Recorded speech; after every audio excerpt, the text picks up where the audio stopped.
네, 반갑습니다. 꿈사랑교회 영상예배에 함께 하신 모든 분들을 주님의 이름으로 환영합니다.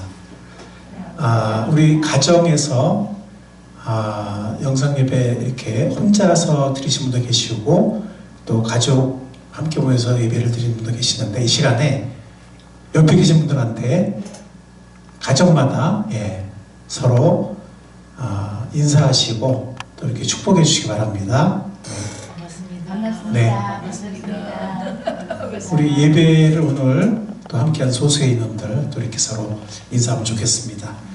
자, 몇 가지 광고를 하고 우리 예배를 시작하도록 하겠습니다. 여러분들이 뉴스를 봐서 아시겠지만 사회적 거리두기, 강력한 사회적 거리두기의 기간이 2주 연장되었습니다. 우리도 또 최선을 다해서 또 함께 힘을 모으기 원하고요. 2주 동안 우리가 또 우리의 어떤 소독과 또 방역의 습관들, 또 감염을 막기 위한 우리의 생활 습관들을 자연스럽게 우리 또 몸소 이렇게 실천하는 습관이 되었으면 좋겠습니다. 이 가운데서 우리의 또 신앙생활을 또 잘 계속 해야 되겠습니다. 우리가 영상 예배 또 열심히 참여를 하고, 또 우리 개인적으로 하는 파수꾼 기도는 얼마든지 와서 안전하게 기도하실 수 있으니까 파수꾼 기도에 여러분들 뜻을 정하고 또 꾸준히 파수꾼 기도를 참여를 해주시면 좋겠습니다. 그리고 만약에 파수꾼 기도가 겹칠 경우에는 우리 예배당에도 또 공간이 많고 하니까 걱정하지 마시고 또 파수꾼 기도 열심히 또 오시면 좋겠습니다. 또 우리가 목요일날 8시 반, 한동안 목요일날 8시 반에 우리가 카톡 합심 기도회를 하고 있습니다. 여러분들 많은 은혜가 있습니다. 들어오셔서 누구든지 참여하실 수 있습니다. 이 특권과 은혜에 참여하시길 바랍니다. 그리고 우리가 또 목자 목녀 모임을 곧 또 하게 될 텐데요. 우리 줌이라는 프로그램을 이용하든지 해서 우리가 온라인 목자 모임도 이제는 한번 시도해보면 좋을 것 같습니다. 교회 통합에 조금씩 진전이 있습니다. 여러분들 또 카톡 소식방을 보신 분들은 또 아시겠지만 계속해서 하나님께서 이렇게 한 걸음 한 걸음 인도하실 때 다 때가 있는 것 같습니다. 어떤 때 좀 기다려야 되는데, 우리 교회에서 기다리고 있는데 하나님께서 선하게 한 걸음씩 그러나 확실하게 또 인도하시고 은혜 가운데 온전한 하나님의 뜻과 선을 이룰 수 있도록 우리 계속해서 기도 함께하면 좋겠습니다. 이 시간에는 우리 강현재님 나오셔서 우리를 대표해서 개기도 인도해 주시겠습니다.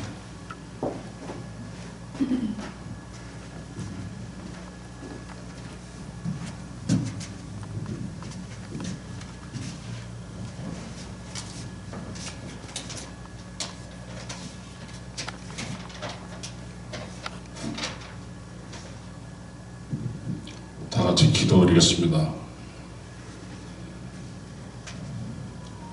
오늘도 이 세상에 살아계셔서 오늘도 역사하시는 하나님 아버지, 일주일 동안 저희들을 무서운 코로나 감염의 불안 속에서 늘 지켜주시고 보호해 주심을 감사합나이다. 오늘 아침 이 영상 예배로 인도하심을 하나님 더욱 감사합나이다. 이 영상 예배를 드리는 군사나 형제 자매들에게 하나님의 크신 평화를 주옵소서. 지금 세상은 코로나 감염병으로 우리들의 마음이 불안과 어둠 속에서 가득 차 있나이다. 하나님이 크신 능력으로 회복시켜 주시옵소서. 이 세상을 번성하여 땅에 충만하라. 땅을 정복하라. 세상의 모든 생물을 다스려 가신 하나님, 하나님의 창조사에게 사명을 다할 수 있도록 저희들을 사용하여 주옵소서. 하나님의 성전에 나와 함께 찬양하고 함께 기도하고 함께 교제했던 시간들이 얼마나 소중한가 이 시간 깨닫게 하옵소서. 이 영상 예배를 통하여 우리들의 믿음이 더욱 성성하게 하옵소서. 이하여 하나님을 경험하는 삶이 되도록 인도하옵소서. 다른 어떤 피조물도 하나님의 사랑을 끊을 수는 없나이다. 우리들의 예배를 받아주옵소서. 예수님의 이름으로 간절히 기도드리옵나이다.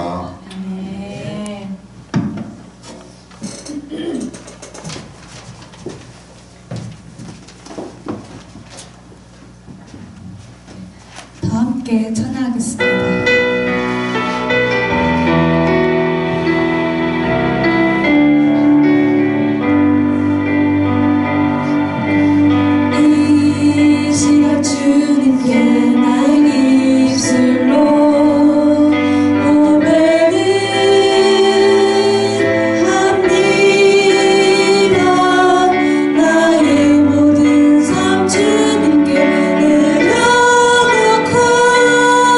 내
시간은 주 앞에 드리는 봉헌의 시간입니다.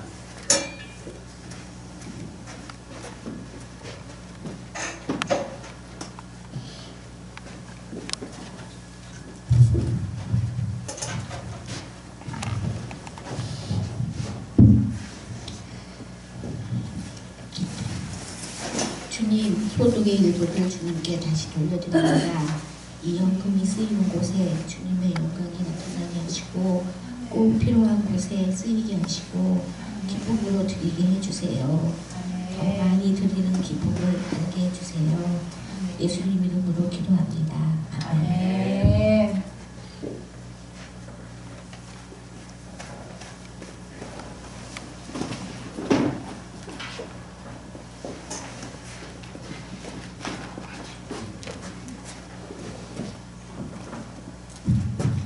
성경 봉독하시겠습니다. 오늘 말씀은 다니엘 6장 1절부터 10절, 19절부터 23절까지입니다.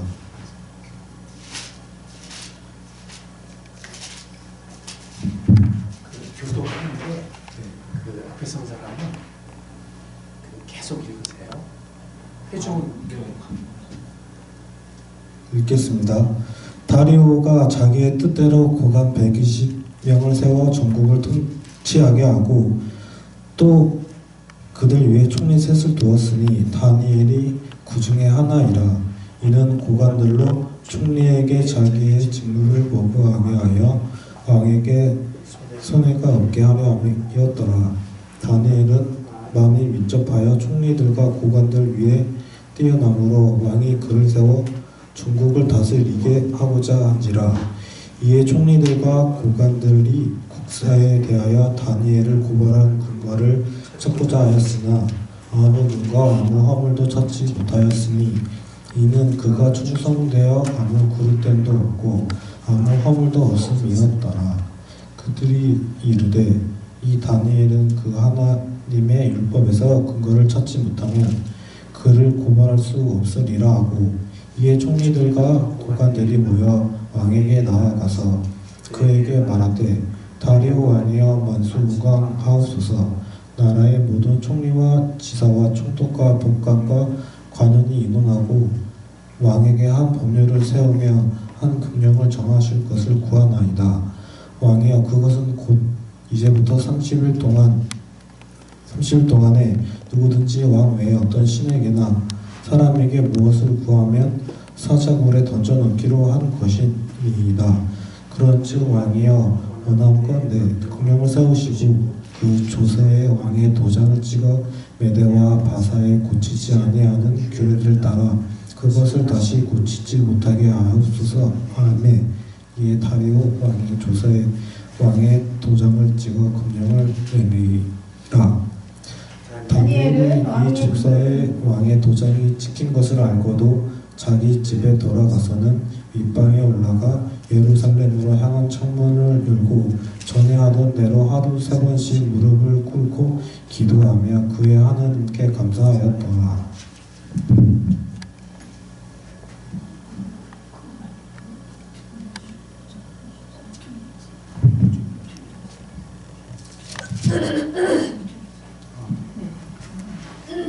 이튿날 동이 19절부터 23절까지 읽겠습니다. 이튿날 동이 뜰 때에 왕은 일어나는 길로 곧 사자굴로 갔다. 그 물 가까이에 이르러서 왕은 슬픈 목소리로 외치며 다니엘에게 말하였다. 살아계신 하나님의 종 다니엘을 들으시오. 그대가 늘 숨기는 그대의 하나님이 그대를 사자들로부터 구해주셨소. 다니엘이 왕에게 아뢰었다. 임금님의 만수무강을 빕니다. 나의 하나님이 천사를 보내셔서 사자들의 입을 막으셨으므로 사자들이 나를 해치지 못하였습니다. 그것은 하나님 앞에서 나에게는 죄가 없다는 사실이 드러났기 때문입니다. 임금님, 나는 임금님께도 죄를 짓지 않았습니다. 왕이 매우 기뻐하면서 다니엘을 굴에서 끌어올리도록 명령하니 사람들이 다니엘을 굴에서 끌어올렸다. 그가 자기 하나님을 신뢰하기 때문에 그에게서는 아무런 상처도 찾아볼 수 없었다. 아멘.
아멘. 네, 은혜가 됩니다. 정말 이런 은혜가 우리 모두에게 날마다 있기를 소원합니다.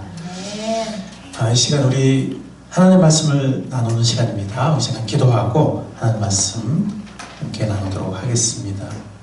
하나님, 이 코로나 사태로 인하여 전 세계가 많은 어려움 가운데 처해 있습니다. 우리나라 고비를 넘기고 가장 그래도 진정될 수 있게, 완전히 해결된 것은 아니지만 그래도 많이 진정될 수 있게 주께서 도와주시고 또 이끌어 주신 것을 감사드립니다. 모든 국민이 힘을 모아 노력하고 있습니다. 하나님, 이 코로나 사태가 완전히 진정되어 우리들이 정상적인 삶을 살 수 있게, 또 평상시에 그 축복을 감사하며 살 수 있도록 인도하여 주옵소서.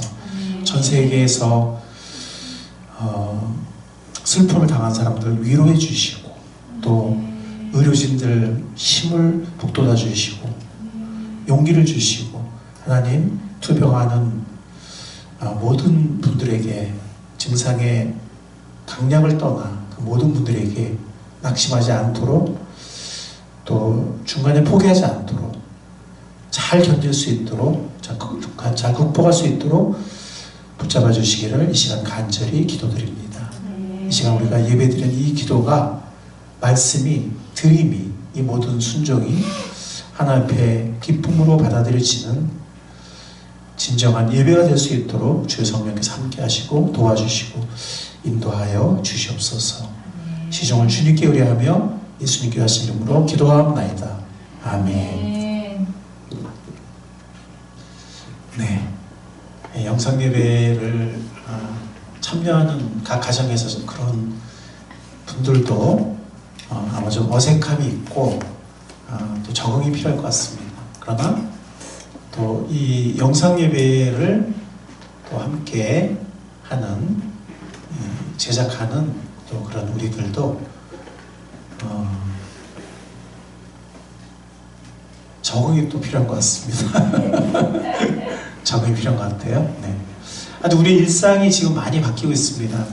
적응이 필요한 일들이 굉장히 많이 생기고 있어요. 네. 그래서 좀 빨리 이런 기간이 지나고 일상의 은혜로 돌아왔으면 좋겠습니다. 오늘 하나님의 말씀, 네, 이 제목은 다니엘처럼 부제는 이와 같은 때라는 그런 제목으로, 그런 주제로 하나님의 말씀 다니엘서 6장을 본문으로 말씀의 은혜를 함께 나누기로 원합니다. 이와 같은 때, 어떤 때일까요? 코로나 사태로 굉장히 많은 어려움이 있고 또 오랜 기간을 인내해야 하는 어떤 불안과 또 어려움과 불편 속에 또 궁핍 속에 견뎌야 되는 그런 때입니다. 또한 사회적 거리두기의 때이기도 합니다. 이 사회적 거리두기의 때에는 우리는 많은 시간 홀로의 신앙생활을 해야 합니다. 말 그대로 요즘에 혼자 사는 분들이 많이 들어가고 있는데요. 혼자서 신앙생활을 하거나 혹은 부부, 가족끼리 신앙생활을 해야 합니다. 가족이 있다 할지라도 만약에 신앙생활을 혼자 한다면 혼자 신앙생활을 해야 합니다. 많은 시간을. 우리가 살고 있는 이 세상은 많은 유혹들이 있습니다. 우리를 일락의 즐거움으로 유혹합니다. 그런가 하면 우리가 믿음을 지키고자 할 때는 세상은 우리에게 적대적이 됩니다. 우리 신앙에 대해 우리 신앙을 조롱하거나 적대적이 되곤 합니다. 그런 세상 속에서 우리는 외롭게 믿음의 생활을 해야 합니다. 특별히 이 코로나 사태 중에서 사회적 거리두기의 기간에는 특히 그렇습니다. 이와 같은 때 우리는 어떻게 승리의 삶을 살아갈 수 있을까요? 오늘 다니엘의 이야기에서 우리는 그 힌트를, 비결을 발견할 수 있을 것 같습니다. 오늘 우리가 읽었던 다니엘서 6장, 다니엘과 사자굴의 사건이에요. 6세기의 다니엘이 겪었던 일이죠. 6세기의 다니엘도 현재의 우리와 비슷한 상황에 처해 있었습니다. 다니엘은요, 바벨론의 포로로 잡혀갔었는데, 젊은 나이에 청소년 때 잡혀갔었는데, 오랜 동안 바벨론의 여러 왕들을 섬겼고 굉장히 지혜로운 사람이었습니다. 하나님께서 명민한 지혜를 주셨어요. 그래서 바벨론의 왕들이 그 지혜를 알아보고, 물론 하나님의 도우심이 있었지만 그를 발탁하여 그는 높은 지위에 올랐고 바벨론과 메데 페르시아의 여러 왕들을 섬겼습니다. 그럼에도 불구하고 이방 세계는 여전히 다니엘의 신앙에 적대적이었고 또 이방 문화는 많은 유혹이 있었습니다. 다니엘은 그 이방 세계 속에서 예배를 드릴 수 있었냐면은 모여서 예배 드릴 수 없는 다니엘의 삶이었어요. 혼자서. 어쩌면 포로로 잡혀온 평민들은 모여서 이렇게 몰래 예배를 드릴 수 있었을 가능성도 배제할 수는 없습니다. 그러나 다니엘은 지금 왕궁에 있어요. 물론 저녁에는 집에 퇴근을 하지만 주로 왕궁에 있기 때문에 몰래건 어쨌건 간에 같은 믿음의 사람들과 모여서 예배를 드리기 어려웠습니다. 다니엘은 참으로 오랜 동안 홀로 자신의 신앙을 지키면서 믿음의 생활을 했던 것입니다. 유혹이 많았던 이방 문화 속에서, 그런가 하면 적대심이 있었던 또 이방의 문화 속에서 그는 오랜 동안 홀로 자신의 믿음을 지켰던 것입니다. 자, 그런 다니엘에게 다니엘을 시기하는 그러한 정적들이죠. 정적들. 다니엘이 지금 바벨론의 여러 왕들을 섬겼을 뿐만이 아니라 지금 이 때는 이 다니엘서 6장의 배경은 이제 그 바벨론을 메데 페르시아의 연합국가, 연합군이 멸망시키고, 뭐 좀 더 쉽게 표현하면은 거의 무혈 입성을 했는데, 어쨌든 그 왕국을 무너뜨리고 이제 메데 페르시아의 시대가 열렸는데, 그 제국의 시대가 열렸는데, 고레스 왕이라고 하는, 근데 여기는 지금 다리오 왕이라고 나오거든요. 이 다리오, 메데 왕 다리오는 수수께끼 인물이에요. 지금 그것을 자세히 설명하기에는 설교는 길어지기 때문에. 그래서 이 다리오가 누구인가? 그냥 그 이스라엘 민족을, 유대 민족을 고국에 다시 포로 귀환을 시켰던 메데 페르시아의 고레스 왕과 동일 인물일 가능성이 큽니다. 예, 이 정도만 여러분들 그냥 알아두시고, 어쨌든 이 고레스 왕 혹은 다리오 왕까지 섬겼을 때의 이 다니엘은 나이가 굉장히 많았어요. 아마 80대였을 것입니다. 그런데 이 다니엘은 너무나 지혜로운 사람이었고 명민한 사람이었고 하나님의 함께 하시는, 하나님의 은혜가 함께하는 그런 사람이었어요. 그래서 이 삼정성, 그러니까 총리, 세 총리가 있었는데 세 총리 중에 하나였습니다. 그런데 그 전에 바벨론의 여러 왕들을 섬겼잖아요. 보통 한 제국이 멸망하고 그 다음 제국이 이어받으면 어떻게 되죠? 그 전에 왕은 물론 모든 대신들을 다 죽여버리거나 숙청해버려요. 근데 다니엘은 놀랍게도 바벨론의 총리였었는데 그 바벨론을 정복한 메데 페르시아의 또 총리가 돼요. 세 총리 중에 한 사람이 돼요. 그러니까 정말 유능한 사람이었고, 동시에 이거는 유능만 갖고는 안 되겠죠. 하나님의 은혜가 함께 했었던 그런 사람이었던 것 같습니다. 그런데 이 다니엘은, 지금 이때의 다니엘은 너무나 경험이 풍부하고 또 굉장히 지혜로운 사람이었기 때문에 너무 이 국사를 잘 처리했어요. 그러니까 아마 발탁을 했겠죠. 새로운 제국의 왕도. 근데 굉장히 시기하는, 더군다나 패망한 이전 제국의 총리를 했던 사람이니까, 정승을 했던 사람이니까 얼마나 이상하게 보는 사람이 많았겠어요. 그죠? 그리고 시기한 사람이 많았겠어요. 그죠? 그래서 이 다니엘을 틈을, 실수를, 과오를 눈을 부릅뜨고 지켜보는데 아무런 실수나 과오가 없는 거예요. 너무 국사를 잘 처리하고 너무 지혜로운 사람이고 유능한 사람이었습니다. 하나님이 함께하는 사람이었습니다. 그래서 그들이 결론 내리기를, 저 다니엘의 도저히 우리가 어떤 흠을 잡을 수가 없다. 과오를 잡을 수가 없다. 그의 신앙을 공격하지 않는 한 우리에게는 승산이 없다. 이런 결론을 내렸어요. 그래서 모함을 짰습니다. 계책을 짰어요. 다니엘에게 덫을 놓으려고. 어떻게 했냐면 한동안 이 황제, 그러니까 제국이니까 단지 이건 왕이 아니고 황제라고 부르는 게 아마 맞을 거예요. 이 페르시아의 황제, 메데 페르시아의 황제를 제외한 다른 존재나 혹은 다른 신에게 간구하는 사람, 사자굴에 던집시다. 물론 그럴듯한 어떤 감언이설 했겠죠. 이제 황제께서 새로운 황제가 되셨는데, 또 새로운 제국을 세우셨는데 왕권을 확립해야 됩니다. 막 이러면서 이전에 신들, 제국의 신들 혹은 이전에 혹은 뭐 다른 세력을 의지하는 이런 모든 것들을 끊고 오로지 왕에게만 충성을 다하게 해야 합니다. 이런 감언이설을 펼쳤겠죠. 그러니까 이 황제가 거기에 넘어가서 자기 외에는 아무도 의지하지 못해, 아무에게 간구하지 못하겠다니까 나쁠 거 없잖아요. 왕권을 더 확립할 수 있는 기회라 생각하고 동의했어요. 그래서 황제의 어의를 찍었습니다. 근데 나중에 가만 생각해 보니까 다니엘이 많은 거 걸리는 거예요.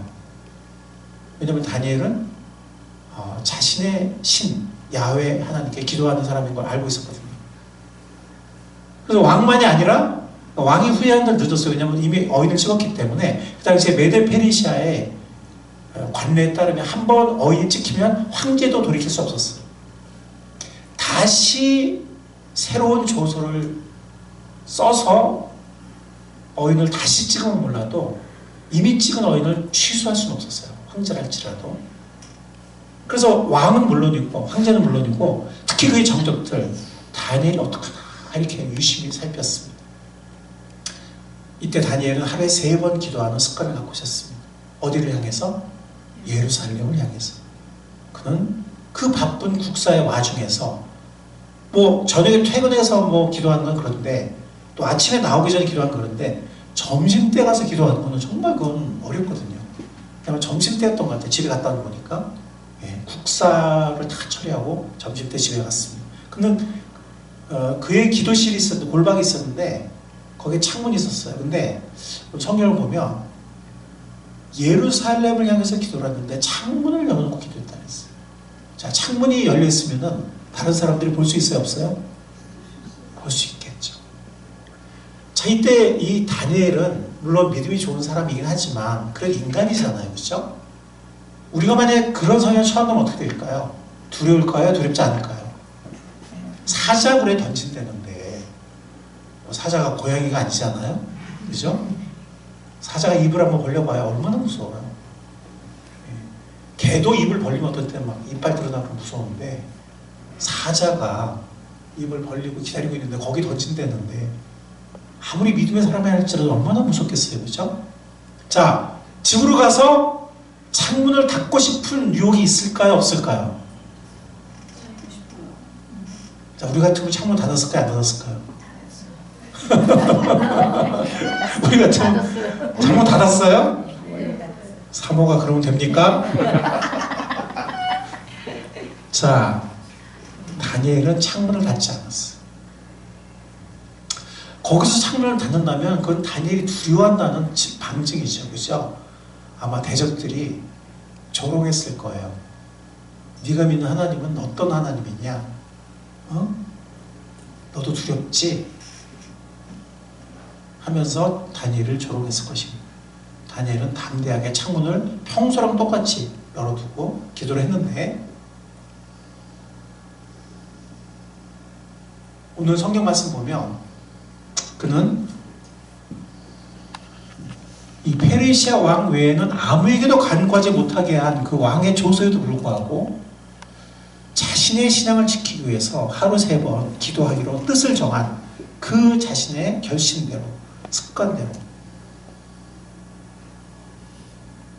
집에 가서 창문을 그대로 열어둔 채 예루살렘 향해서 기도를 했습니다.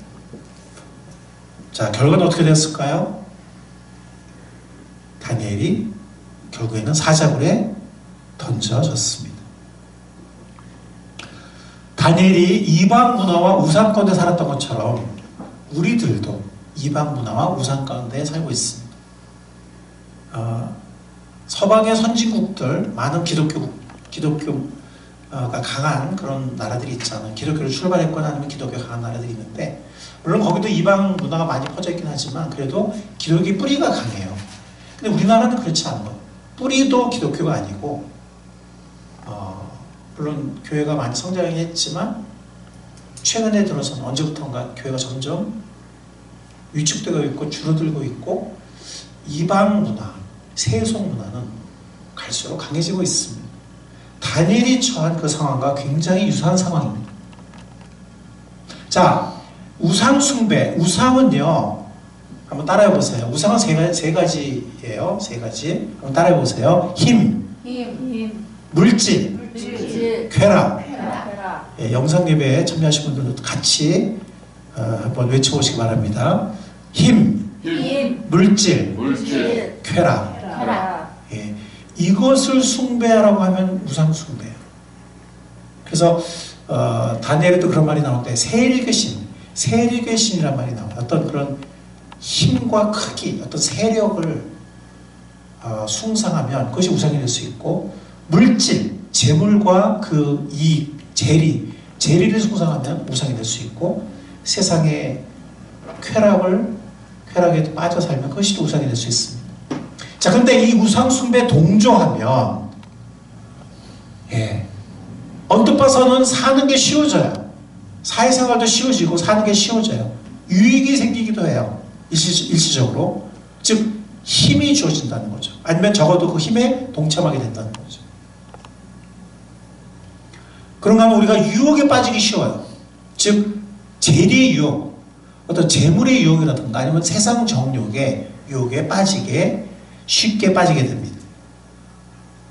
그런 삶을 성경은 살았다 하나 영적으로는 죽은 자다 이렇게 표현하고 있습니다. 어떤 사람이라고요? 살았다 하나 물리적으로는 살아있는데 영적으로 죽은 사람이다 이렇게 표현하고 있어요. 우상숭배에 빠진 사람. 만약 우리가 우상숭배를 거절하면 그 말은 뭐냐면 세상의 도도하고 거대한 물결을 거슬러 올라가는 거죠. 마치 연어처럼 세상의 그 거대한 물결 그걸 거슬러 올라가는 거예요. 우상숭배를 거절하는 그런 삶을 만약에 내가 선택하면 우상숭배를 거절하면 어떻게 되냐면 갑자기 세상이 우리에게 적대적이 됩니다. 비난과 공격이 시작이 돼요. 때로는 핍박을 받기도 하게 됩니다. 자, 그러나 다니엘은 뜻을 정했어요. 세상의 유혹에도 빠지지 않기 위해서, 세상의 공격에도 굴러가지 않기 위해서 다니엘은 뜻을 정하고 기도하는 삶을 계속해서 유지했습니다. 세상에 많은 유혹이 있고 지금으로 말하면 뭐라고 할까요? 뉴욕이나 워싱턴. 그러니까 이때 이 메데 페르시아는 바벨론을 정복한 나라잖아요. 전 세계에서 가장 강력한. 물론 잠시 후에 이제 얼마 있다가 그리스가 일어나서 알렉산더 대왕 또 그 아버지 필립 왕이 이제 이 페르시아를 전쟁을 해서 페르시아를 이기게 되긴 하지만 아직은 그 전이에요. 그러니까 정말 이 전 세계 최강의 제국이고 모든 재물과 모든 문화가 최고의 그런 가운데 있는 그런 제국이고 얼마나 많은 유혹이 있고 얼마나 많은 즐거움이 있고 얼마나 많은 재물이 있는 힘이 있는 또 얼마나 많은 우상이 있었던 그런 곳이거든요. 근데 그곳에서 그 왕국 한가운데에서 누구 믿음의 동력자가 있거나 믿음의 동력자가 있거나 아니면 이렇게 정기적으로 모여서 예배를 드릴 수 있거나 아니면 정기적으로 누구랑 교제할 수 있거나 전혀 그럴 수 없는 집에 가면 비로소 부부끼리 이렇게 격려할 수 있었겠지만 대부분의 시간을 왕국에서 보냈는데 그러나 이 유혹에도 비난에도 굴복하지 않고 그가 승리할 수 있었던 비결이 뭔가 하면 6장 10절에 나오는 이 6장 10절이 다니엘의 승리의 비결이에요. 다니엘의 승리의 삶의 비결입니다. 자, 우리 다 같이 한번 읽어볼까요? 6장 10절 시작. 다니엘은 왕이 금령 문서에 도장을 찍은 것을 알고도 자기의 집으로 돌아가서 다락방으로 올라갔다. 그 다락방은 예루살렘 쪽으로 창문이 나 있었다. 그는 늘 하듯이 하루에 3번씩 그의 하나님께 무릎을 꿇고 기도하며 감사를 드렸다. 하루에 몇 번이요? 3번. 근데 이 부분은 사실 우리가 세번역을 이제 주로 새신자들을 위해서 사용하고 있는데 또 우리 자녀들과 새신자들을 위해서 세번역 사용하고 있는데 어떤 경우는 개역 개정이 더 번역이 좋아요. 왜냐하면 원문에 좀 더 가까워. 그러니까 현대로 알기 쉽게 번역한 건 세번역이지만 어떤 때는 세번역의 번역이 더 좋아요. 어떤 때는 개역 개정이 더 좋기도 한데 지금 여기는 개역 개정이 더 좋아요. 즉 예루살렘으로 향한 창문을 열고라고 개역 개정은 번역하고 있는데 세번역은 그냥 예루살렘 쪽으로 창문이 나 있었다 이렇게만 얘기를 해요. 열렸다는 표현이 없어요. 근데 열려 있었거든요. 창문이 개역개정에 말한 것처럼. 또 세번역은 늘 하듯이라고 표현했는데 물론 이것도 틀린 번역은 아닌데 개역개정은 전에 하던 대로라고 했잖아요. 이게 더 가까워요. 원래 원문을 제가 확인해 보니까 여긴 지금 아람어로 기록이 됐거든요. 히브리어가 아니라 좀 히브리어의 사촌지간이 아람어로 번역이 됐는데 거기 보면 전부터 from before 전부터 그 다음에 과거 완료형이에요. 그러니까 전부터 이 시간까지 계속해서 했던 전부터 계속 지속했던 이게 원문의 정확한 의미예요. 그러니까 옛날에 뜻을 정했을 때부터 지금까지 계속 지금 이 시점까지 계속해서 그런 습관을 유지했다는 거죠. 어떤 습관이죠? 예루살렘으로 열린 창문을 향하여 하루에 3번씩 하나님께 기도하는 이런 뜻을 정한 기도. 그것이 이 세상 우상 문화와 이 이방 문화의 그 거대한 물결, 그 소용돌이 속에서 바쁘게 총리로 살아가는 그에게 그 어느 순간에도 그가 실수하지 않고 믿음 안에서 승리의 삶을 살 수 있었던 비결이었다는 것입니다. 이 기도 생활, 이 뜻을 정한 기도 생활이. 다니엘은 시간과 장소를 정했어요. 하루에 3번 이 다락방에서 예루살렘을 향해서 창문을 열어놓은 이 다락방에서 이렇게 뜻을 정하고 이 결단하고 실천했어요. 얼마나 오랜 동안 이 습관을 유지했을까요? 이 기도의 습관을 얼마나 오랜 동안? 일단 총리 이 3가지 이 결단이란 뜻을 정했다는 부분을 3가지 구체로 살펴본다면 총리의 바쁜 업무 중에서 하루 3번. 여러분들 총리가 이 대제국의 총리가 얼마나 바빴겠어요, 그죠? 얼마나 일이 많았겠어요. 하루 한 번도 아니고 3번. 물론 뭐 한 번에 얼마나 오랫동안 기도해 그건 알 수 없지만 어쨌든 하루 3번. 예. 보통 결단이 아니면 할 수 없는 이 바쁜 와중에서 핑계 댈 수 있겠죠. 이렇게 바쁜데 내가 어떻게 기도하냐. 기껏해 하루 한 번, 어떤 날은 그냥 땡치고 오늘은 뭐 도저히 어쩔 수 없었어. 너무 바빴어. 이렇게 할 수 있겠죠. 그러나 그는 아무리 바빠도 아무리 바쁜 날도 총리로서 정말 바쁜 날이 있었을 텐데 변함없이 하루에 3번. 그게 몇 분인지 모르지만 뜻을 정하고 기도했습니다. 두 번째, 얼마 동안? 몇 년간이라고요? 70년간. 이건 제가 역사 연대를 계산해 본 거예요. 그가 섬겼던, 그가 언제 잡혀갔고, 605년경에 잡혀갔다고 보거든요. 예, 그런데 여기 나오는 다리오 왕이 등극한 그 해를 생각해 보면 거의 한 70년간이에요. 70년간 여러 바벨론의 왕들과 또 메드 페르시아의 첫 왕인 이 고레스, 다리오 왕까지. 그래서 10대에 잡혀왔기 때문에 80대 중후반의 나이예요. 예.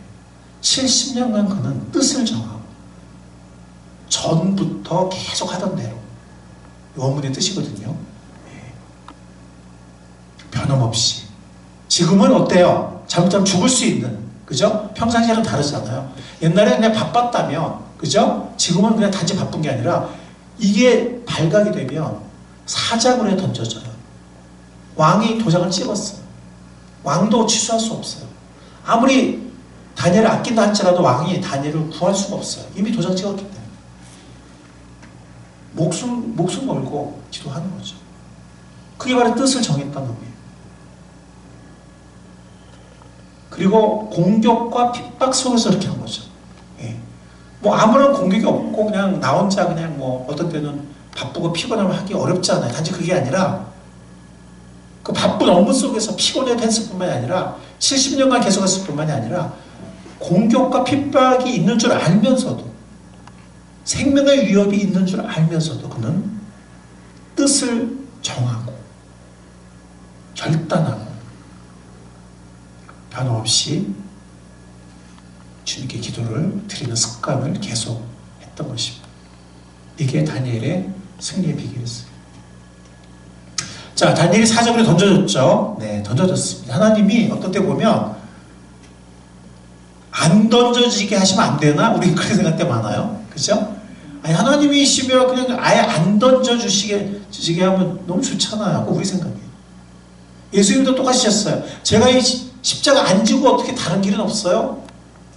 다른 길이 없었어요. 예수님 십자가를 지셔야 됐어요. 그래서 베드로가 주여 그렇게 하지 마옵소서. 그러니까 예수님 뭐라고 그러죠? 사단아 뒤로 물러가라. 네가 하나님의 일을 생각하지 않고 사람의 일을 생각하는도다. 이렇게 말씀하셨죠. 하나님의 길은 우리보다 높고 하나님 생각은 우리 생각과 다른 경우가 많아. 사자굴에 던져졌어요. 다니엘의 세 친구는 풀무불에 던져졌죠. 그죠? 안 던져지면 더 죽을 텐데 던져졌어요. 그런데 그 풀무불에도 하나님이 함께 하셨어요. 성령께서 함께 하셨어요. 사자굴에 던져졌어요. 예. 그런데 사자들의 입을 막아주셨어요. 성령께서 함께 하시고 천사가 함께 해서 다니엘을 홀로 두지 않으셨어요. 다니엘을 하나님께서 구하셨습니다. 새벽이 되자마자 다리오 왕이 막 달려갑니다. 어떻게 됐을까? 그가 섬기는 하나님이 과연 그를 구했을까? 아니면 다니엘이 뼈도 못 추렸을까? 너무 궁금했어요. 안타깝기도 하고 자기는 어떻게 할 수가 없는, 더 이상 황제지만 어떻게 할 수 없는, 달려갔습니다. 달려가서 다니엘아! 다니엘! 제가 지금 더 소리 외칠 수 있는데 쫓겨냈어요. 네. 그랬더니 놀랍게 다니엘의 목소리가 들리는 거예요. 왕이여 만세수로 하옵소서. 제가 살아있습니다. 하늘의 하나님께서 저를 지켜주셨습니다. 그리고 저는 제가 기도하는 것은 왕을 해롭게 하게 한 것이 아닙니다. 저는 왕을 위해서도 기도합니다. 왕이 너무 놀라기도 하면서 충격을 받기도 하면서 너무 좋았어요. 다니엘이 살아있다는 것이. 자기의 도장을 찍었는데 그럼에도 불구하고 다니엘이 살아있다. 너무 좋았어요. 그러면서도 또 너무 도전이 됐어요. 이 사자굴에서 다니엘을 구하신 하나님, 정말 살아계신 하나님이구나. 물론 이 황제가 유일신을 믿었다는 도장은 없지만 모든 신 중에서 가장 위대하고 가장 능력의 신이라는 것을 야훼 하나님이 그걸 인정한 것은 분명해요. 그리고 다니엘의 하나님을 송축했어요. 그리고 다니엘을 공격했던 대적자들 어떻게 됐죠? 사자굴에 던져버렸어요. 던지자마자 그냥 다 바스러졌어요. 이방 왕이 하나님을 찬양해요. 이방 왕이 하나님을 찬양합니다. 그 앞에 그 꿈을 해석할 때는 이방 황제가 또 꿈을 해석하기도 하고, 그 다음에 또 풀무불에서 나왔을 때 다니엘의 세 친구가 그 신상 앞에 엎드려 절하라고 했는데 그러지 않으면 풀무불에 던진다고 했잖아요. 근데 그들이 풀무불에 나왔을 때, 그리고 또 다니엘의 꿈을 해석했을 때 보면 이방 황제가 다니엘 앞에 엎드려 절을 해요. 그건 뭐예요? 다니엘만이 아니라 다니엘이 섬기는, 다니엘을 통해서 능력을 역사하시는 야훼 하나님을 경배하는, 하나님을 찬양한 이방의 황제, 이 얼마나 놀라운 열매입니까? 이것은 다니엘의 승리의 간증이고, 그 승리의 간증을 통해서 이방의 가장 위대한 황제조차 살아계신 하나님을 인정하고 높이게 되었다는 것입니다. 이거야말로 승리죠. 이거야말로 승리입니다. 자, 우리는 이 다니엘의 이 기도의 삶의 이 능력, 이 역사함을 생생하게 볼 수가 있습니다. 다니엘의 승리의 비결은 뜻을 정한, 절대로 포기하지 않는 그의 기도 생활에 있었던 것입니다. 이 말씀과 기도의 관계를 잠깐 생각해 본다면요, 기도 생활을 신실하게 계속하잖아요. 즉 다니엘처럼 뜻을 정한 기도 생활을 하는 거죠. 네, 그러면 주님의 계시를 받게 돼요. 우리가 기도 생활을 하다 보면, 제가 언젠가 말씀드렸죠. 기도라는 게 하나님께 뭔가 자꾸 말씀드리고 뭐 달라, 뭐 도와달라 이렇게 하는 것이 생각이 쉬운데, 기도 생활을 하면 할수록, 기도 생활을 하는 사람들은 알죠? 하면 할수록 기도를 통해서 하나님의 음성을 듣는 게 중요하다. 또 하나님의 음성을 자꾸 듣게 돼요. 이렇게 구했었는데 이게 아니었구나. 또 어떻게 할지 몰랐었는데 이렇게 하는 게 하나님의 뜻이구나 라고 이렇게 주님의 음성을 자꾸 듣게 됩니다. 즉 이 신실하게 뜻을 정한 기도 생활하는 사람들은 주님의 계시를 받게 된다는 거예요.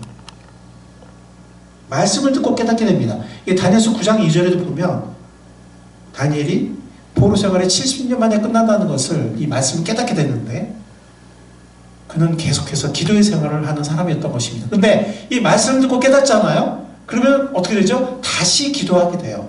그 영감을 가지고 힘을 얻어서. 그래서 기도할 힘이 없으면 말씀을 봐야 돼요. 말씀을 보면 기도할 힘이 나고 기도하다 보면 말씀을 더 깨닫게 돼요. 즉 말씀과 기도의 선순환에 들어가게 된다는 거죠. 근데 잘못하면은 기도도 안 하고 말씀도 안 들리고 그러니까 또 기도도 안 하고 이렇게 악순환으로 들어갈 수 있어요. 네, 이것을 끊는 길은 단순해요. 주님의 성령에 순종해서 기도 먼저 시작하든 말씀 먼저 시작하든 순종하면 됩니다. 그러면 성령께서 이 선순환으로 우리를 이끌고 가십니다. 실제로 다니엘서 9장 3절에 보면 말씀을 깨닫고 나서 다니엘이 다시 기도하게 되는 그 모습을 볼 수가 있는 것입니다. 그래서 이 기도의 삶이라는 것은 그냥 기도만 한다 이런 것이 아니라 주님의 말씀을 깨닫고 주님의 말씀을 듣는 것이 수반되는 삶이라는 거죠. 다시 한번 우리가 정리를 하겠습니다. 다니엘의 승리의 비결은 우상 숭배가 팽배했던 이방 문화에서 홀로 믿음의 생활을 했던 다니엘 아닙니까? 몇 년 동안? 70년. 그러니까 우리가 지금 이 코로나 사태로 한 뭐 2달 이렇게 이렇게 마음껏 모이지 못하고 이런 건 정말 세 발의 피죠, 그죠? 그죠? 근데 우리 모습이 막 갑갑하고 막 좀 왠지 힘이 빠지고 막 이러잖아요, 그죠? 예. 뭔가 이렇게 활력이 자꾸 떨어지고 뭔가 좀 그리고 이 기다린다는 게 참 어렵구나. 이게 또 우리의 영적인 것만이 아니라 물질적으로 자꾸 궁핍해지고 애들하고 계속 또 씨름해야 되고 집에만 있어야 되고 막 이런 것들이 갑갑하고 자꾸 힘이 빠지고 기다린다는 게 참 이 언제까지라고 이 기약 없이 기다린다는 게 쉬운 일이 아니구나 이런 걸 참 느끼게 됐는데 다니엘은 뭐 비교할 수 없는 거죠. 예. 다니엘은 결국 이방 문화 속에서 죽었어요. 그냥 예. 이렇게 다시 예루살렘 돌아오지 못하고 그러나 그는 그곳에서 계속 승리하면서 주님의 영광을 높이고 하나님의 역사를 이루어 나갔던 것입니다. 자, 이 다니엘 우리가 생각하게 되고 요셉도 마찬가지죠. 요셉이 기도했다라는 그런 문자적 기록은 없지만 그가 유혹을 받았을 때 그가 즉각적으로 뭐라고 말하냐면 어찌 내가 하나님 앞에서 이 큰 죄를 행하리까. 그냥 그 죄를 그냥 도덕적인 죄 혹은 남에게 짓는 죄 이렇게 하는 것이 아니라 하나님 앞에서 즉 그가 늘 주님 바라보고 기도했던 사람 주님과 동행했던 사람이라는 것을 미루어 알 수가 있습니다. 느헤미야도 마찬가지죠. 그가 어떤 고국의 위기를 접하고 정말 그런 처참한 그런 상황을 접했을 때 그는 눈물로 금식하면서 기도를 했습니다.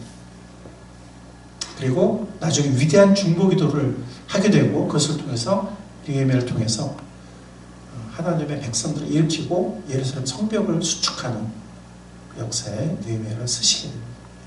그러니까 그 느헤미야도 왕국에 있던 사람이거든요. 그 비서실장이라 해야 되나요? 경호실장? 황제의 최측근이었어요. 일반 유대인들, 포로 유대인들을 만날 수 없는 정말 그 왕국에서 혼자 신앙생활을 해야 되는 그런 사람이었어요. 다니엘과 비슷한 다니엘보다는 약간 후대의 사람이지만 그래서 보면 요셉도 느헤미야도 다니엘도 정말 이 우상 숭배가 팽배했던 이방 문화에서 홀로 믿음의 생활을 했던 사람들이에요. 기약 없이. 아까 말씀드린 것처럼 우상은 힘과 재리와 쾌락의 유혹을 우리에게 늘 던집니다. 근데 우리가 만약 우상을 거부하며 우상에 우리가 빠져들며 받아들이며 세상에 우리에게 호의적이 되지만 우리는 껍데기만 있는 사실상 죽은 그런 영혼, 그런 삶이 되겠죠. 근데 우리가 우상을 거부하면 비난과 공격이 시작이 됩니다. 다니엘의 승리의 비결은 뜻을 정한 기도 생활이었습니다. 당연히 말씀 생활이 따라왔죠. 그것이 바로 그의 승리의 비결입니다. 느헤미야의 경우도 마찬가지고 요셉의 경우도 마찬가지입니다. 느헤미야 1장을 보면 4절에 어떤 경우, 어떤 위기, 어떤 문제에서도 그가 기도하는, 또 어떤 경우는 그가 마음을 먹고 금식 기도하는 이런 모습 볼 수 있고요. 그러면서 그가 위대한 중보기도를 하게 되었을 때 하나님께 글을 쓰시는 역사가 나옵니다. 자, 누가복음 8장에 보면 말씀이 떨어졌을 때 그 마음밭을 얘기를 해요. 네, 세 가지 마음밭을 얘기하는데 누가복음 8장 13절부터 보면 돌짝밭에 떨어지는 것들은 들을 때는 그 말씀을 기쁘게 받아들이지만 뿌리가 없으므로 잠시 동안 믿다가 시련의 때가 오면 떨어져 나가는 사람들이다. 이 돌짝밭에 떨어진 이 경우는 시련의 때가 오면 떨어져 나가는 마음밭을 가진 사람들이에요.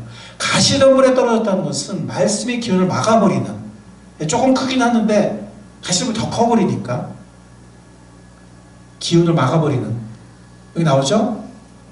근심, 삶의 근심, 혹은 재물의 유혹, 혹은 인생의 향락, 우상들이죠.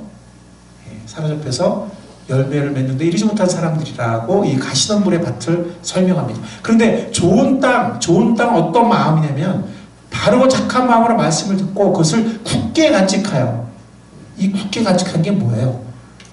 뜻을 정하는 거예요. 그리고 견디는 가운데 변함없이, 그래서 결국에는 열매를 맺는 사람들이라고 말씀하고 있습니다. 이 우리 마음밭을 이렇게 가꾸려면 우리는 기도 생활을 해야 돼요. 뜻을 정하고 기도 생활을 해야 됩니다. 그럴 때 이 말씀이 떨어졌을 때 우리가 깨닫게 되고 굳게 간직하게 되고 열매를 맺게 되는 겁니다. 이제 우리의 결단과 실천을 생각해 보겠습니다. 아까도 말씀드린 것처럼 다니엘과 비슷한 상황에 우리는 처해 있습니다. 세상에 많은 유혹이 있고, 그런가 하면 반대쪽에서는 또 공격이 있습니다. 힘과 물질과 쾌락이라는 이 우상이 끊임없이 우리를 유혹하고 있습니다. 이러한 상황에서 우리가 더군다나 다니엘처럼 혼자 신앙생활을 해야 되는 그런 시간이 너무 많은 이때, 이 상황은 다니엘처럼 비슷한 상황에 처해 있는 그런 상황인데요. 이럴 때 우리는 다니엘처럼 뜻을 정하는 기도 생활을 해야 됩니다. 그렇지 않으면 다니엘처럼 우리가 승리하기가 어렵습니다. 뜻을 정하는 기도 생활을 할 때, 뜻을 정하는 기도 생활을 할 때 우리는 말씀을 받게 되고 깨닫는 삶을 누리게 됩니다. 이것이 바로 승리의 비결입니다. 다니엘처럼 우리도 그런 상황에 처할 수 있지만 다니엘처럼 뜻을 정하고 기도할 때 우리가 다니엘처럼 승리할 수 있다는 것입니다. 우리도, 아니 나도. 자, 마지막으로 구체적인 적용 생각하고 오늘 메시지를 마치도록 하겠습니다. 여러분들은 언제 어디서 기도하기로 뜻을 정하시겠습니까? 다니엘과 같이 다락방을 만드시기 바랍니다. 골방을 만드시기 바랍니다. 집이나 언제 기도할 것인가, 뭐 3번이 아니라면 2번도 좋을 것이고, 언제 어디에서 나는 기도하기로 뜻을 정하겠는가. 만약에 가정에서 어렵다면 뭐 교회 올 수 가능하면 교회 와서 기도실에서, 아니면 기도실에 누가 있으면 우리 예배당에 뭐 여러 사람 떨어져서 기도할 수 있으니까 우리가 기도할 수 있습니다. 네. 언제 어디서 기도할 것인가. 그런가 하면 우리가 또 파수꾼 기도 책임을 약속한 사람들은 일주일에 적어도 한 번 이상 파수꾼 기도 역사에 함께 할 수 있겠습니다. 또 우리가 목요일 저녁에 한동안 하는 당번하고 있는 카톡 합심 기도, 물론 이런 것들이 나의 골방 기도를 100% 대체할 수는 없지만 나에게 많은 힘을 주겠죠. 그리고 그 힘으로 서로 상승작용해서 나의 개인적인 골방 기도를 뜻을 정해서 계속 하는 것입니다. 또 나는 언제 어디서 말씀을 매일 먹겠는가. 큐티를 통해서 또 개인적으로 성경 읽기를 통해서 여러분들이 마음에 뜻을 정하시기 바랍니다. 그래서 우리 각자가 정하는 것입니다. 각자가 조금씩 다를 수 있어요. 네. 저는 단지 3분이라 할지라도 아니면 단지 뭐 10분이라 할지라도 하루 2번 혹은 3번 기도하면 좋겠습니다. 물론 이제 파수꾼 기도 같은 그런 때는 좀 이렇게 뭐 30분, 1시간 이렇게 할 수 있겠죠. 일주일에 이렇게 딱 정해서. 그러나 매일에 있어서는 아침 저녁이든 또 아침 점심 저녁이든 하루 3분이라도 5분이라도 10분이라도 이렇게 기도하는 그런 습관을 가지면 좋겠습니다. 그런데 우리가 이 경건의 훈련을 할 때 훈련이란 말은 안 될 수 있다는 걸 전제하는 거예요. 네. 이런 훈련은 한 번에 이렇게 툭 되지 않고 며칠 한다고 되지 않습니다. 우리 어떤 습관이 나의 것이 되기 위해서는 어떤 사람들은 3주 얘기를 해요. 3주 동안 예외 없이 계속할 때 그 시간에 일어나게 되고 혹은 그 시간에 뭘 하는데 큰 어려움이 없게 된다고 얘기를 합니다. 3주. 그래서 간혹 우리가 실패한다 할지라도 우리는 율법 아래 있지 않기 때문에 무슨 정죄가 있거나 뭐 더 이상 그걸로 기회가 주어지지 않거나 뭐 이런 것이 아니기 때문에 우리가 은혜의 원리 안에서 우리가 이 경건을 훈련하는 것이지 율법 아래서 하는 것이 아니다라는 것을 우리가 잊어서는 안 되겠습니다. 그렇다고 해서 그것이 방종이 되면 이 예외가 2번 이상 있게 되면은 이게 리듬이 끊기고 힘이 없어지게 돼요. 2번 이상 예외를 두면 안 돼요. 아니 가능하면 예외를 두지 않는다면 가장 좋겠죠. 그렇게 될 수 있도록 훈련하면 제일 좋겠죠. 은혜 안에서. 다니엘처럼 나는 어떤 경우에도 때론 실패했다 할지라도 다시 일어서서 중단하지 않고 계속 하겠는가. 여기에 뜻을 정하는 것입니다. 여러분들 뜻을 정하시고 뜻을 정하시고 다니엘과 같은 상황에 우리가 처한다 할지라도 다니엘처럼 주님의 크신 은혜 안에서 성령의 도심 안에서 뜻을 정하고 기도하는 그런 사람이 됨으로써 다니엘처럼 어떤 상황에서 승리하는 우리 모두가 될 수 있기를 사랑 많으신 또 우리를 늘 도와주시는 주님의 이름으로 간절히 축원합니다. 기도하겠습니다. 주님, 요즘에 이 어려움을 겪으면서 우리의 믿음의 선배들 다니엘과 요셉과 느헤미 같은 사람들이 얼마나 힘들었을까, 얼마나 외로웠을까, 얼마나 타협하고 싶었을까 하는 생각을 하게 되는 요즘입니다. 또 북한의 성도들과 홀로 있는 선교사님들을 생각하게 됩니다. 주님, 그 모든 분들에게 주님의 도우심과 은혜가 함께 하시기를 간절히 간구합니다.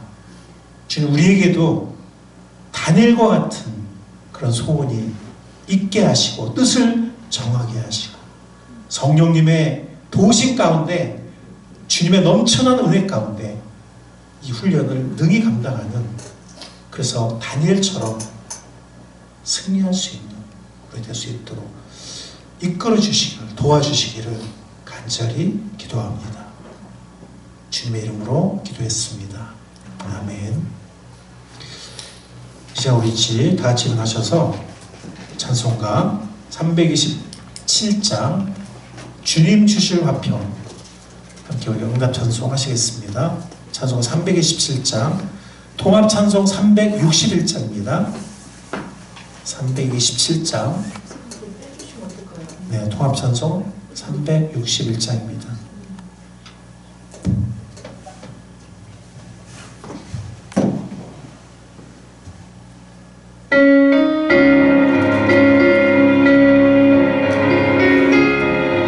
주님 주신 화평 믿음 얻기 위해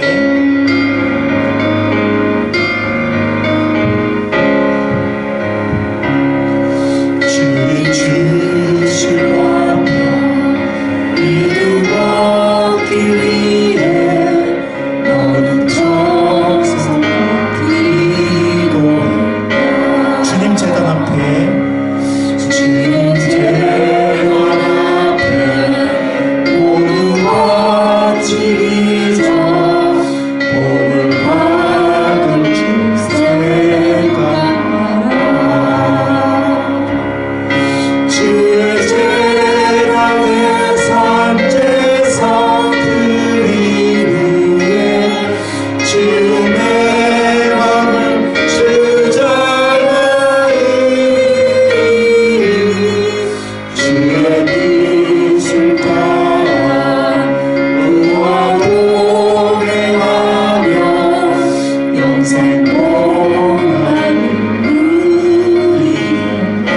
주의 밝은 빛에 항상 활동하며 밝은 빛에 항상 활동하며 선한 사랑 있으리라. 자유 얻으려면 주의 뜻을 따라 너의 모든 것이 세상 주의 재단에 산제사들이 돼 주의 재단에 산제사들이 위해 주의 맘을 주장하리. 주의 뜻을 따라 그와 동에 가며 영생 복나는 이제 우리 모두 주 앞에 잠시 머리를 숙이는 시간을 갖겠습니다. 우리가 어디 있든지 이 시간만큼은 주님을 향해서 나의 마음의 창을 열고 나의 진심으로 기도하기 원합니다. 우리 잠시 기도하겠습니다. 나에게 말씀해 주신 그 은혜의 주님께, 나에게 말씀을 주신 그 주님께 나에게 무엇을 원하시는지, 또 내가 어떻게 순종하기를 원하시는지 이 시간 주님 앞에 또 주님의 도우심을 구하면서 우리 각자 잠시 기도하겠습니다.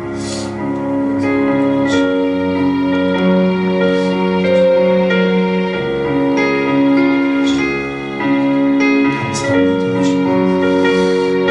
네, 주님 감사합니다. 경건의 훈련을 원합니다. 경건을 연습하기를 원합니다. 그러나 주님, 당신의 사랑을 감사하는 마음으로, 당신의 은혜를 감사하는 마음으로, 사랑의 마음으로 주님 훈련하기를 원합니다. 사랑의 마음으로 순종하기를 원합니다. 연습하기를 원합니다. 주님, 우리가 연약합니다. 주님, 많이 실수하고 실패합니다. 넘어집니다. 그러나 주님의 은혜가 우리를 세우시는 줄 믿습니다. 우리를 깨끗게 하고 세우시는 줄 믿습니다. 주님,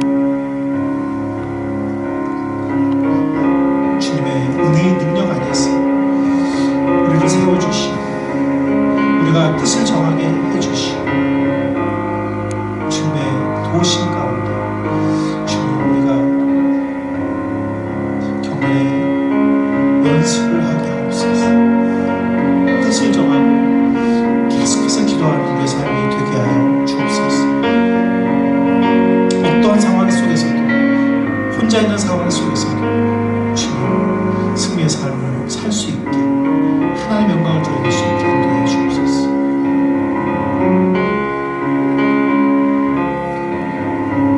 주의 제단 앞에 모두 바친 후에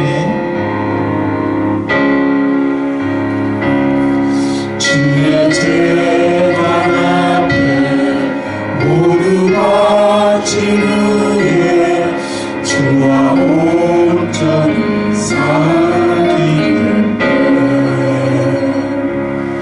주님 주신 기쁨 또한 그의 사랑 얻지 말라 영영하. 주의 제단에 산제사들이 위해 주의 맘을 주장하리. 주의 뜻을 따라 그와 동에 가며 영생 복나는 우리 가슴의 기도로 모든 예배를 마치겠습니다. 주님, 우리가 거리적인 것이 아니라 세상의 상황 속에 이제 삶의 현장으로 나아갑니다. 예배를 마치는 이 시간, 승리를 간절히 고대하며 세상으로 나아갑니다. 그러나 주님, 우리는 연약하여 또 언제 넘어질지 모릅니다. 그러나 주님의 은혜를 바라볼 때 그 주님의 사랑과 은혜의 능력이 우리를 일으켜 세우시는 줄 믿습니다. 십자가의 사랑과 십자가의 권세를 가지고 우리가 나아가게 하시고 주님 그 사랑 안에서 그 은혜의 권세 안에서 우리가